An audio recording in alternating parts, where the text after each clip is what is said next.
नमस्कार दोस्तों, scary story official में आप सबका स्वागत है।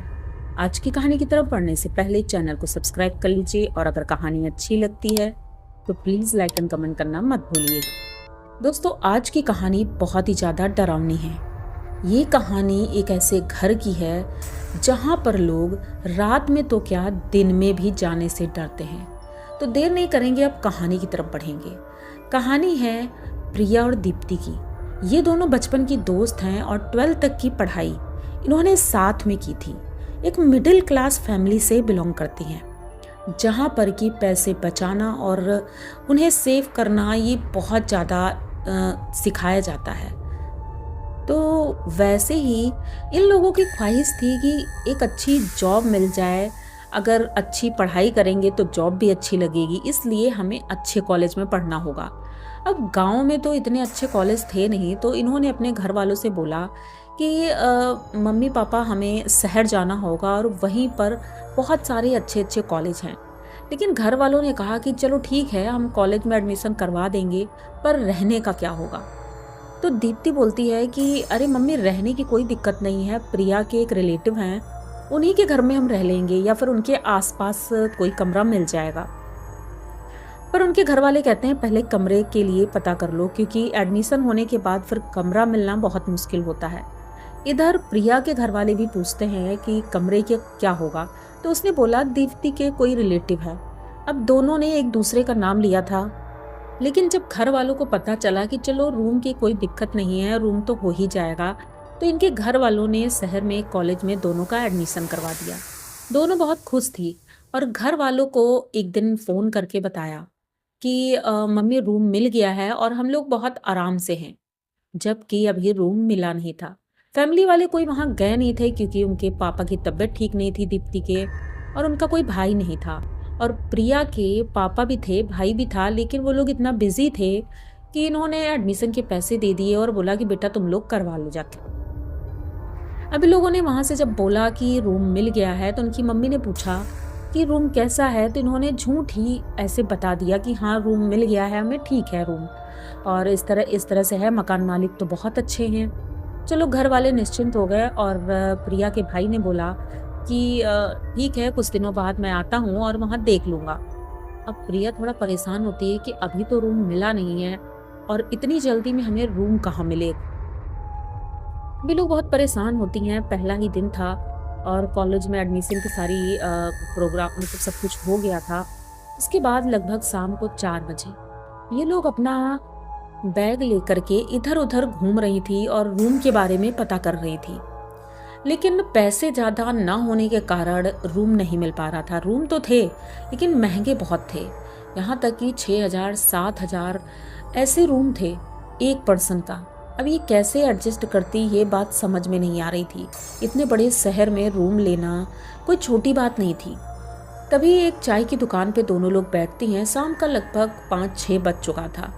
अभी लोग चाय पी रही थी, बहुत ज़्यादा परेशान लग रही थी। तो चाय वाले ने पूछा कि बेटा क्या बात है, तुम लोग परेशान लग रहे हो। तो इन दोनों ने कहा कि अंकल हम परेशान तो हैं, हमें रूम चाहिए और रूम यहाँ बहुत महंगे हैं और हमें मिल नहीं पा रहे हैं। तो थोड़ा सोच करके चाय वाले ने बोला कि रूम तो तुम्हें मिल जाएगा, लेकिन यहाँ से कुछ दूर जाना पड़ेगा, लगभग 4-5 किलोमीटर। वहाँ पर कई ऐसे मतलब कॉलोनी हैं जहाँ पर तुम्हें रहने के लिए कमरे मिल सकते हैं। अब ये दोनों खुश हो जाती हैं, उनको थैंक यू बोलती हैं, वहीं से एक ऑटो करती हैं और निकल पड़ती हैं उस कॉलोनी की तरफ। वो थोड़ा शहर से बाहर ही था, वहाँ पर बहुत सारी कॉलोनियाँ थी। अब इन्होंने रूम पूछना शुरू किया तो पहली 2 लाइनों में तो इन्हें रूम नहीं मिले, और जब तीसरी गली में पहुँचे तो वहाँ पर लास्ट में इन्हें एक घर दिखाई देता है, थोड़ा पुराना सा था। तो वहाँ जाते हैं, देखते हैं तो नीचे एक बुजुर्ग आदमी था, उसने गेट खोला। इन्होंने पूछा कि अंकल जी हमें रूम चाहिए और हम बहुत परेशान हैं। इस वक्त तक रात का लगभग 7:30 बज चुका था। अभी ये उनसे जब बात कर रही थी तो बूढ़े आदमी ने भी सोचा कि लड़कियां हैं, चलो ठीक है। उन्होंने कहा हाँ रूम तो खाली है, और वैसे भी मैं भी यहाँ रहता नहीं हूँ, मैं आता जाता रहता हूँ, तो ये पूरा घर खाली ही है। अगर तुम लोग अकेले रह सकते हो तो ठीक है, अब ये दोनों एक दूसरे को देखती हैं और फिर बोलती हैं कि अंकल कोई दिक्कत नहीं है, हम लोग रह लेंगे, हम 2 ही लोग हैं और दोनों लोग आराम से रह लेंगे। तो वो कहती हैं बेटा ऊपर मेरा एक रूम है जिसमें मेरा सामान रहता है और नीचे का पूरा एरिया खाली है, तो तुम लोग नीचे कोई रूम ले लो और वहीं पर एडजस्ट हो जाओ। अभी दोनों अंदर जाती हैं, देखती हैं रूम तो ठीक था लेकिन कुछ अजीब सा लग रहा था, मतलब निगेटिविटी महसूस हो रही थी। दीप्ति को ये सारी चीज़ें बहुत आसानी से महसूस हो जाती थी, लेकिन मजबूरी ये थी कि उनके पास कोई और चारा नहीं था कि कहीं और जा सकें। इन्होंने हाँ कर दी, पैसे भी उन्होंने सिर्फ 1000 रुपये लिए थे। ये बहुत बड़ी बात थी कि इतनी महंगाई में 1000 रुपये ऊपर से ये कह सकते हैं कि पूरा घर उनका ही था 1000 रुपये में।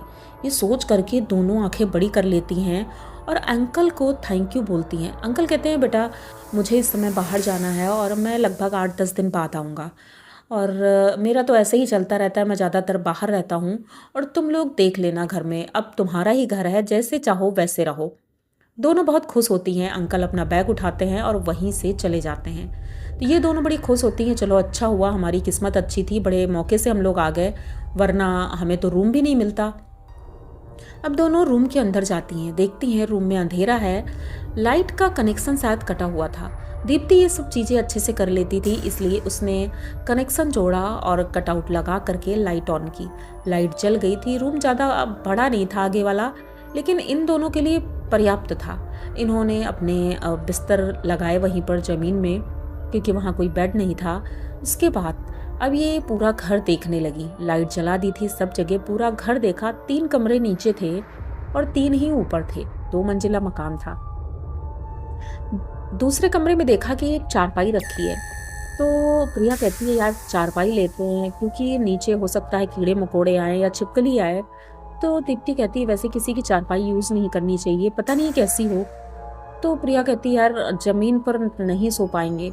तो दीप्ति कहती चलो ठीक है। वो चारपाई बड़ी थी और वो ले करके ये इधर अपने रूम में रख लेते हैं, उसी में बिस्तर लगा लेते हैं। अब रात इतनी हो चुकी थी, दोनों लोगों ने खाना भी नहीं खाया था। घर से जो थोड़ा बहुत सामान लाए थे वो खाया उन्होंने और पानी पिया। वहाँ पर किचन सब कुछ था क्योंकि घर था वो। तो इन लोगों ने जो खाया पिया उसके बाद अब सो गए। रात का लगभग 10 बज रहा था और ये लोग सोने लगी थी, क्योंकि सुबह जल्दी कॉलेज भी जाना है। यही सोच करके अब ये सोने लगी थी, तभी दीप्ति के मम्मी का फ़ोन आता है और मम्मी पूछती हैं बेटा कैसी हो, रूम कैसा है। तो दीप्ति ने बताया रूम अच्छा है मम्मी, और हम लोग सोने जा रहे हैं, अब सुबह कॉलेज भी जाना है। मम्मी कहती ठीक है बेटा सो जाओ। उधर से प्रिया की फैमिली का भी फ़ोन आता है, दोनों वो भी बात करते हैं। उसके बाद दोनों सोने लगते हैं। रात का लगभग 11 बज रहा था, दोनों गहरी नींद में हो गई थी। तभी अचानक से ऐसा लगता है जैसे रूम में कोई चल रहा है। अब दीप्ति की आँख खुलती है, वो देखती है कि रूम में तो कोई नहीं दिख रहा है, लेकिन आवाज़ क्लियर आ रही है कि कोई औरत के चलने की आवाज़ है, क्योंकि पायलों की आवाज़ आ रही थी। दीप्ति थोड़ा चौकन्नी हो जाती है और सोचती है क्या हमारे अलावा भी इस घर में कोई है। तो धीरे से प्रिया को जगाती है। प्रिया भी उठती है। अब वो नींद में थी, उसे समझ में नहीं आ रहा था, तो दीप्ति उसे चुप रहने का इशारा करती है और कहती है कि हमें चेक करना होगा क्या घर में कोई चोर तो नहीं आ गया है। तो प्रिया कहती है कि हो सकता है पीछे के दरवाजे से, वो बंद किया था तुमने पीछे वाला दरवाज़ा। तो दीप्ति कहती हाँ बंद तो किया था, चलो देख लेते हैं एक बार। अब ये टॉर्च निकालते हैं, क्योंकि उस वक्त लाइट नहीं आ रही थी। तो ये लोग टॉर्च लेकर के धीरे धीरे बाहर की तरफ चल देती हैं। अब पीछे वाले दरवाजे के पास गई तो देखा दरवाज़ा तो बंद है। तभी किसी के नॉक करने की आवाज़ आती है, पीछे वाला दरवाज़ा।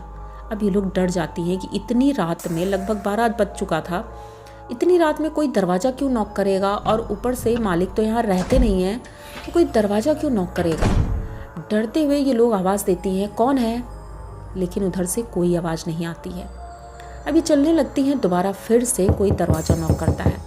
अब ये लोग बहुत ज़्यादा डर गई थी। तभी ऐसा लगता है जब ऊपर छत की तरफ देखती हैं तो छत में ऐसा लग रहा था कोई खड़ा है। आपको घर बता सकते हैं, जैसे कि जो पीछे वाला दरवाज़ा था उधर बहुत बड़ा आंगन था, और आंगन में खड़े हो तो ऊपर छत का एरिया दिखता था। तो इन्होंने देखा कि छत पर कोई खड़ा है, कोई औरत सी लग रही है, क्योंकि उसकी साड़ी का पल्लू उड़ रहा है, ब्लैक दिख रहा है, लेकिन ऐसा मालूम पड़ रहा है वो औरत ही है। अब दीप्ति ने बड़ी तेज़ी से आवाज़ लगाई, कौन है ऊपर? लेकिन ऊपर से कोई भी आवाज़ नहीं आई। अभी लोग कहते हैं हो सकता है कोई चोर है और ये घर में खाली देख करके घुस आई है, चलो हम लोग ऊपर चलते हैं और उसको देखते हैं, पकड़ते हैं उसको। प्रिया थोड़ा डर रही थी, लेकिन दीप्ति थोड़ा स्ट्रांग थी तो ये डंडा उठाती है और ऊपर चल देती है। जब ऊपर पहुंचती है तो देखती वहाँ कोई भी नहीं था। अब दोनों परेशान होती हैं कि आखिर अगल बगल कोई घर नहीं है, तो ये आखिर आई कहाँ से। देखती है घर को चारों तरफ से कोई सीढ़ी भी नहीं है, ना ही चढ़ने का कोई रास्ता है, तो वो औरत ऊपर आई कैसे थी। यही सोचते हुए दोनों नीचे आती हैं। तभी किसी के हंसने की आवाज़ आती पीछे से। दोनों पीछे देखती हैं, पीछे कोई भी नहीं था, लेकिन हंसने की आवाज़ बहुत तेज़ी से आई थी, जैसे कोई मजाक उड़ा रहा हो। दोनों नीचे आती हैं क्योंकि अब तो बहुत ज़्यादा डर चुकी थी। रात का लगभग 1 बज गया था इन लोगों के ऐसे ही घूमते हुए। अब दोनों अपनी चारपाई में जाती हैं और लेट जाती हैं। कहती हैं अब जो भी होगा सुबह देखेंगे। अब वो सोने की कोशिश कर ही रही थी, तभी अचानक से इनका किसी ने चद्दर खींचा। अब दीप्ति ने सोचा कि शायद प्रिया खींच रही होगी। पहले तो उसने अवॉइड किया, लेकिन जब प्रिया की तरफ देखा तो प्रिया गहरी नींद में सो रही थी और दोबारा ये चद्दर ओढ़ लेती है। दोबारा से किसी ने चद्दर नहीं, दीप्ति का पैर पकड़कर खींचा। इतनी तेजी से खींचा था कि वो सीधे जमीन में गिरती है। जैसे ही वो गिरती है तो एकदम से चीखती है और प्रिया की भी नींद खुल जाती है। प्रिया उठ करके देखती है तो दीप्ति के पैरों के पास एक काले रंग की परछाई खड़ी है। वो देख करके एकदम से वो चिल्लाती है और दोनों चिल्लाते हुए बाहर की तरफ भागती हैं। तो देखती हैं मेन गेट के पास एक औरत खड़ी है। वो गेट को एकदम टच करके जैसे लग रहा खड़ी है और वो शायद बाहर नहीं जाने देना चाहती। ये दोनों इतना ज़्यादा डरी थी कि एक दीवार के कोने पर जाकर खड़ी हो जाती हैं और इतना रो रही थी कि मतलब, लेकिन फिर भी किसी भी घर में आवाज़ इनकी नहीं जा रही थी। घर थोड़ा दूर दूर बने थे वहाँ पर। इनका घर एकदम लास्ट में था और उसके पीछे एक बहुत बड़ा मतलब खाली प्लॉट या ज़मीन थी बहुत बड़ी, वो खाली पड़ी थी, इसलिए दूर दूर तक शायद इनकी आवाज़ जा नहीं रही थी। काफ़ी देर हो जाती है, ये लोग वहीं खड़ी रहते हैं आंखें बंद करके कि जो भी होगा भगवान का नाम लेती हैं। जब आंखें खोलती हैं तो देखती है वहाँ कोई भी नहीं है। ये लोगों को थोड़ी तसल्ली मिलती है। अब ये लोग फिर से रूम में जाती हैं कि चलो ठीक है, अब वो कुछ भी नहीं है, भगवान हमारे साथ है। रूम में जाती हैं। अब नींद तो इनकी भाग गई थी, लेकिन तभी इनको बगल वाले रूम में आवाज़ आती है जैसे कि कोई है रूम में, कोई सामान खींच रहा है, कोई अलमारी खींच रहा है। क्योंकि एक अलमारी रखी हुई थी, कुर्सी रखी थी, तो ऐसा मालूम पड़ रहा था वहाँ कोई है और कोई हरकत हो रही है। लेकिन इन लोगों की हिम्मत नहीं हो रही थी कि ये उठकर उधर जाएं। ये दोनों चुपचाप उसी चारपाई में बैठी रहती हैं। बस सुबह होने का इंतज़ार कर रही थी कि जैसे ही सुबह होगी हम यहाँ से भाग जाएंगे, क्योंकि पहली ही रात में अगर इतना कुछ हुआ है तो दूसरी रात कैसी होगी। ये लोग लगभग 3 बजे तक बैठी रहती हैं और बैठे बैठे इन्हें नींद आ जाती है। तभी अचानक से कोई दरवाज़ा नॉक करता है। जब दरवाज़ा नॉक करता है तो दीप्ति की नींद खुलती है। दोनों उठकर बैठ जाती हैं कि इतनी रात में कौन आया होगा। लेकिन इन्होंने सोचा हो सकता है हमारी आवाज़ किसी ने सुनी हो, तो कोई पड़ोसी ही आया होगा। दोनों धीरे धीरे जाती हैं, गेट खोलती हैं।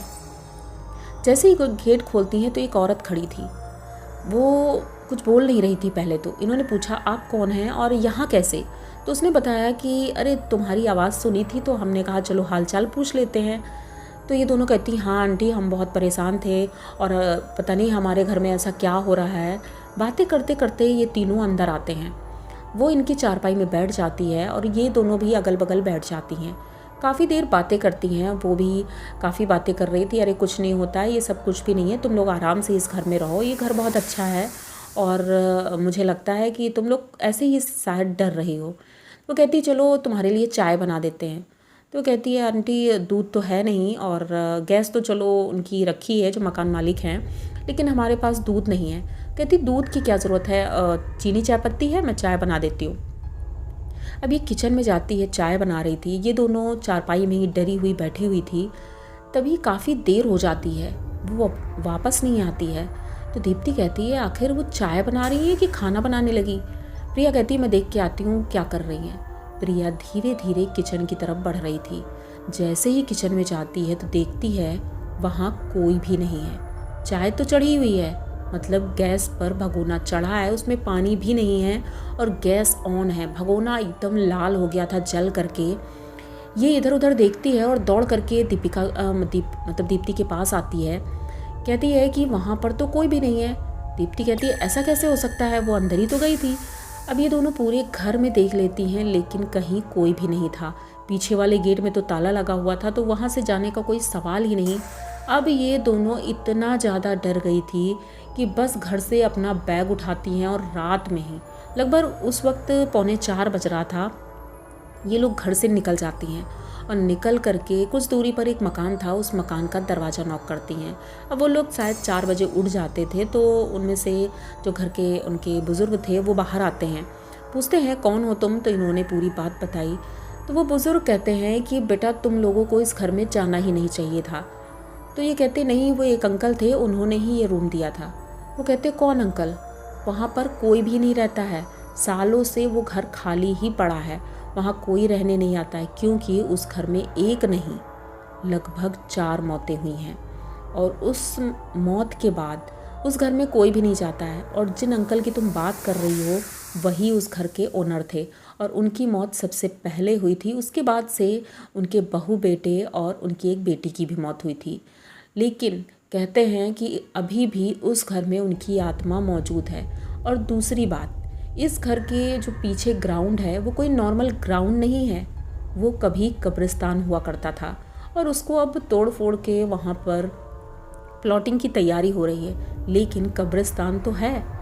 इसीलिए इस एरिए में रात के वक्त कोई ज़्यादा बाहर निकलता नहीं और ख़ास करके तुम्हारे जो घर है उधर तो कोई भी नहीं जाता है, क्योंकि उधर बहुत ज़्यादा आत्माएं देखी जाती हैं। और ये दोनों इतना ज़्यादा डर जाती हैं, कहती हैं अंकल हमें बस 2 घंटे के लिए आप अपने घर में शरण दे दो, क्योंकि सुबह होते ही हम यहाँ से चले जाएंगे। अंकल कहते कोई बात नहीं बेटा। उन्हें अंदर बुलाते हैं, चाय नाश्ता करवाते हैं और थोड़ी देर बाद सुबह हो जाती है। सुबह ये लोग अपना बैग उठाती हैं और वहाँ से निकल जाती हैं। और जब शहर के अंदर पहुँचती हैं तो वहीं पर एक दूसरा कमरा इन्हें मिल जाता है। वो थोड़ा महंगा था लेकिन ठीक था, क्योंकि वहाँ लोगों के बीच में रहना सेफ होता है, यही सोच करके इन लोगों ने वहाँ पर रूम किया। लेकिन आज भी उस एक्सपीरियंस को सोच करके डर जाती हैं, क्योंकि वो बहुत ही ज़्यादा भयानक था। वो अंकल बता रहे थे अगर तुम एक रात और रुक जाती तो पता नहीं तुम्हारे साथ क्या होता, क्या तुम लोग भी उन्हीं के बीच में शामिल हो सकती थी। ये सोच करके ये लोग और भी डर जाती हैं। तो आप लोगों को इनकी ये कहानी कैसी लगी? अगर अच्छी लगी हो तो प्लीज़ चैनल को सब्सक्राइब करिए, लाइक कमेंट करिए, शेयर करिए और बने रहिए हमारे साथ। मिलते हैं फिर किसी नई कहानी में, तब तक के लिए डरते रहिए।